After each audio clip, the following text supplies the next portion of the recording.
Hey guys, welcome back to my channel. So this video you're about to watch is people opinion between the difference between Black Africans and Black Americans. Yeah, so this channel does not support violence. We are all here to learn. So sit back, relax, and watch the video to the end, and let me know what you think on the comment section. Also leave your opinion on the comment section. I will see you on my next video. God bless you all.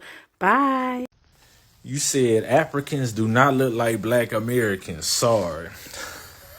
My Lord, you must be one of these, we the Native American people.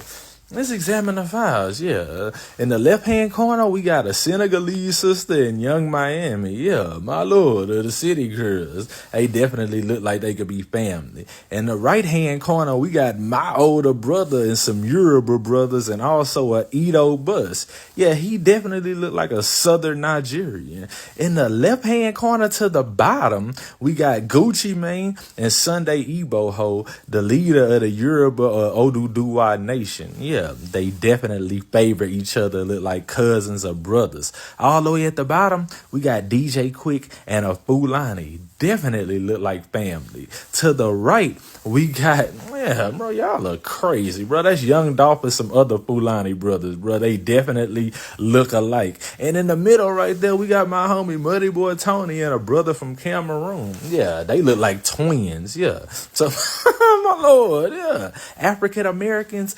definitely look like Africans. You know why? Because we are Africans that was taken during the transatlantic slave trade, brought to America, and all these various tribes made it with each other, bro, making the African American. It's not hard to understand, bro.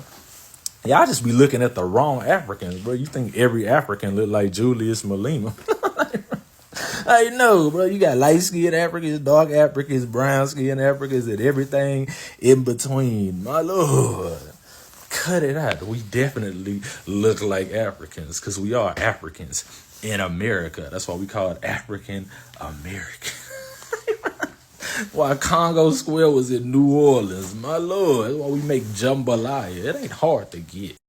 Black people and Africans don't even look the same. I mean, look at Black Americans and then look at people from West Africa. You can clearly see that we're different. We don't look the same. So I can understand why Black people have no need to connect to Africa. This is totally false. So many of us have a very generalized view of looking at African culture. This is why we say things like Africans sold other Africans, because what we do not acknowledge the various cultures that existed for hundreds, thousands of years on the continent of Africa, but we show that same degree of respect to cultures in Western Europe. So we'll be quick to discern between a Viking or a Visigoth and a Roman, or a person on the British Isles and the people of Gaul, or the Vandals of the ancient Iberian Peninsula, or the Greeks, etc. Although phenotypically, you could just say they look the same if you want to buy into the concept of race.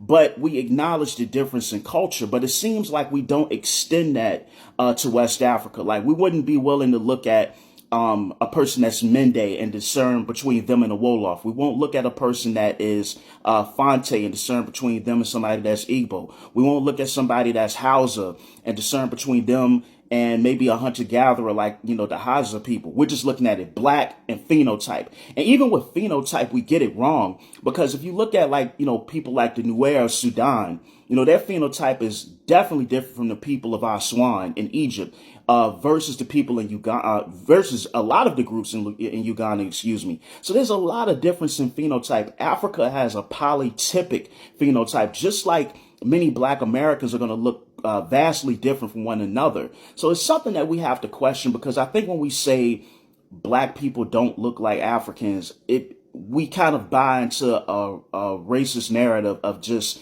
there's a generic African phenotype when there isn't one. It doesn't exist. Prior to colonialism, any of these events, there was a myriad of phenotypes on the continent. So it's hard to say when you say Black people don't look like Africans, like, what do you mean by that?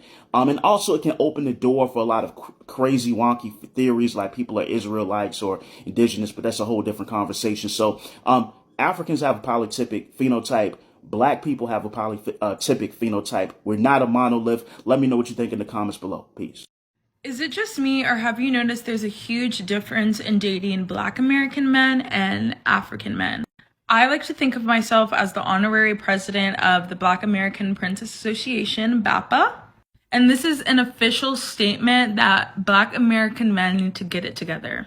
I've noticed that in dating Black American men, it's so nonchalant. Like, you would think you are asking them a favor when they asked you to go out. It's almost like they've lost the art of courtship. There's no like, hey, let's go out to dinner, let's do this. It's always, let's chill. Or sometimes they'll even have the nerve to ask you for something before you've even gone out. Whereas dating African men, they will literally try to give you the world before you go out on a date with them. And they may have ulterior motives, I understand that. But at least they're taking the girlies to dinner, they have great jobs, and they literally are trying to prove themselves to you. Whether it's for their own ego or not, you're gonna have a good time. I don't know, I just feel like these African men are coming to y'all's country, Black American men, and taking your jobs and stealing your women. Like, if you guys really love Black queens as much as you say you do, you're gonna have to step it up, because y'all are losing on your own home field.